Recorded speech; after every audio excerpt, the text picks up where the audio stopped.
बंद करा त्यांचा गोरगरिबावर हट्टा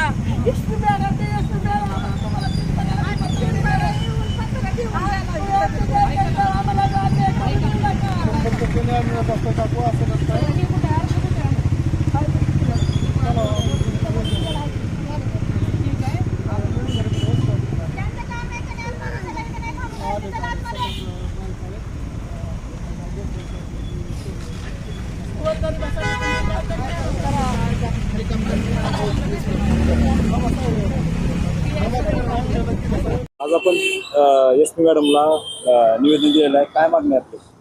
आम्ही 17/4/2026 रोजी GSP मॅडमला, कलेक्टर साहेबांना आणि DSP साहेबांना एक निवेदन दिलं होतं की माझ्या गुन्ह्यामध्ये हे कलम वाढवावे म्हणून. अन्यथा मी आणि माझा पूर्ण परिवार तिथे येऊन 21 तारखेला आज ही आत्मदहन करणार होतो. आम्हाला मॅडमने सातवण करून सांगितले की येत्या 2-3 दिवसामध्ये रिपोर्ट आम्ही घेऊन गुन्ह्यामध्ये वाढ करणार आहोत. काय म्हणजे प्रकरण काय झालेलं होतं?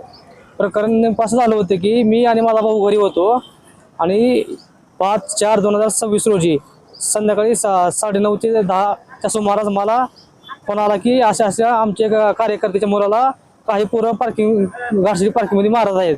आम्ही जिथे गेलो असता तिथे त्यांचे भांडण आम्ही भेटलो सुद्धा. तिथे गेल्यानंतर त्यांनी मला पाठीमागून एक रॉड घातला अक्षय धनंजय कदम परमेश्वर याच्या सांगण्यावरून. कारण अक्षयची आमची गेल्या 1.5 वर्षापासून म्हणजे मागील कुरापत म्हणजे भांडण आहेत आमचे चालू होते. त्याचाच मला राग धरून त्यांनी जाणून बुजून अक्षय धनंजय कदम यांनी संगनमत करून मला सूरज रसाळ, चिंता रसाळ, आशिष पवार यांनी डोक्यात लोखंडी रॉड आणि फायटर आणि दगडाने मारून जखमी केले. मग आता आपली मागणी काय आहे?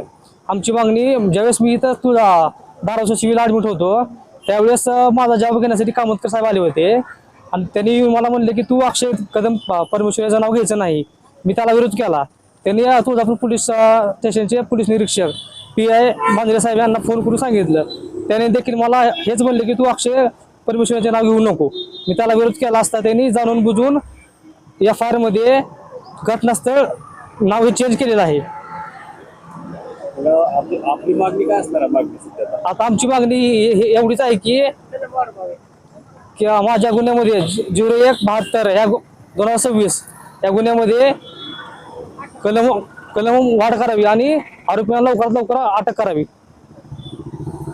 अध्यक्ष योगेश शेडाळे यांच्या अंडर आमचे भगवान पारदे हे जिल्हा युवक अध्यक्ष आहेत धाराशिव जिल्ह्याचे. त्यांच्यावर 5/4/26 रोजी काही समाजाने खुनी हल्ला करून त्यांना जखमी केलं. त्यांच्या डोक्यात रॉड वगैरे घालून त्यांना टाके वगैरे पाडले. या संदर्भात मी जिल्हा अध्यक्ष म्हणून घटना झाल्यानंतर 2 दिवसांनी हॉस्पिटलमधून चौकशी केली. त्यानंतर 15/4 रोजी त्यांची साथ या पद्धतीनं कलम लावावं आणि वाढवावं, अन्यथा तीव्र आंदोलन केलं जाईल असं SP ऑफिसला मी हे निवेदन दिलेलं आहे.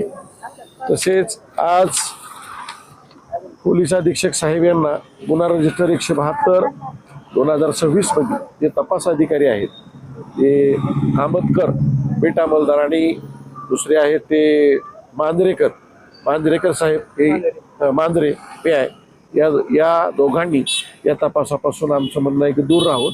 कारण आरोपीला या दोघांमुळं काल परवा त्यांना हे भेटला, कोर्टामधून जामीन मिळाला. केवळ मांजरे साहेब आणि पेट अंमलदार कामतकर साहेब यांच्या सहकार्यामुळे त्यांना जामीन भेटला. अशा केसमध्ये जामीन व्हायला नको व्हायला पाहिजे होता.